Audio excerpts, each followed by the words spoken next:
Alright guys, let's just take a look at this month's side quest just to run through what to expect. You should have an in-game mail. I already claimed it with your first compass. What you're going to have is if you go into, let's say, any of the side quests, and we take a look at it, there's going to be compasses that are going to be gated along the paths. In order to get the compasses, there are special objectives. You just do a quick run through of the new event quest. If you finish all the chapters at least once, doesn't matter what difficulty, you'll get a bunch of the compasses.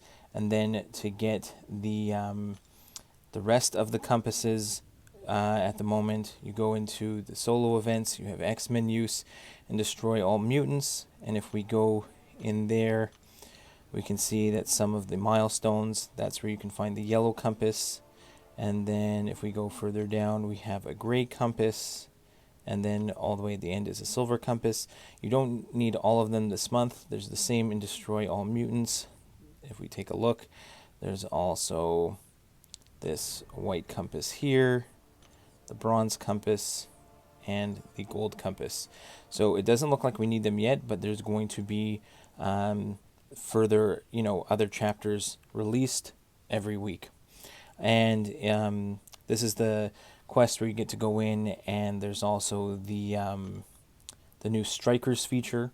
So I do have some gameplay that we'll run through, but once you have all your compasses, then you're able to claim it. Don't forget to also, there's one path in the middle here that does not have any, there's no actual path to it. You can just go straight to the boss, so don't forget to do that to complete your rewards for 100%. And if you go through it, if you go down the bottom right path, there's a chest with a legendary Nexus crystal on the right there. On the left, I think it's just gold one, and then I know the one up here had, this last one here had 500 6-star shards in it as well, so 1,000 6-star shards in total. But yeah, that's what it is. It's not too bad. The actual the striker in this month, or at least this week, is Colossus, and actually if you use it properly, or anytime you use it afterwards, you're going to get an unblockable, which actually helps get openings on this path, like for Stunning Reflection. This one, it's just Tenacity, not too bad. This one here, Achilles Heel, so only 20% reduced damage from all sources except special attacks, heavies, and unblockables.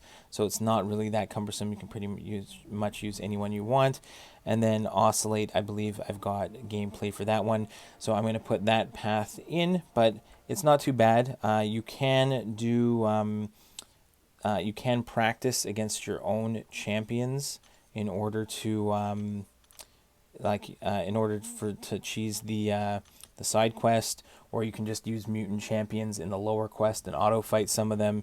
It doesn't matter anywhere in the game. If you're fighting against a mutant and you go ahead and practice with if you have a 6-star mutant that you can fight, and you have a 6-star mutant X-Men, or sorry, just an X-Men, doesn't matter if they're mutant, but you go ahead and you can do that duel, and it'll work for the points. So I'll jump into the gameplay, but that's all for this month's side quest. I'll try and put out at least one of the paths of each one in Legendary as it comes, as each week comes. So hopefully this helps, and I'll get into the gameplay now. Alright guys, so here was the first path that I took for the new side quest. I think this one just had Oscillate. Nothing too crazy on the actual pass. It's just fun to try out the new striker mechanic. This one in particular, if you use the new special attack, which you start with right away, then in this case you'll get Colossus will come in swinging his special 2, which is actually quite fun, especially on the Stunning Reflection path where you want an opening. He has it where after you throw it, you can get you'll get an unblockable buff, which lasts shorter or longer depending on when you throw it. I think if you throw it after your fourth light attack and you chain it right into it, then it lasts for 10 seconds, if not only 4 or 6 seconds. Double check the node there, but nothing too exciting about it. It's pretty straightforward. It's a little bit of a fun mechanic, and even though the placement happens to be right where I normally hold my thumb. So when I was doing a live stream the other day, a couple times you go for a dash back and you accidentally hit it, and Colossus comes flying out of nowhere. But pretty cool mechanic. I'm sure they'll have lots of other things that I could see lots of other things of how they use it, where maybe you get to choose a striker, and maybe the striker you choose has different effects on it. Maybe heal block, power lock, throws on a debuff, stuff like that. Could be really cool. But I'm gonna just let the gameplay play out. The only thing of note is it is a Tiger boss with Footloose. So ideally you want either a nullified champion or someone with slow. I chose Red Guardian, and I don't think I had Red Guardian on my other account. I used actually Spider Gwen, who I don't use that often, but actually enjoyed quite nicely against, because she's got a nice slow on her heavy attack. So that's some tips for that. But if not, I hope this helps. And I'll try and get at least one path of the new side quest and legendary every week as it comes out. So see you in the next one, guys.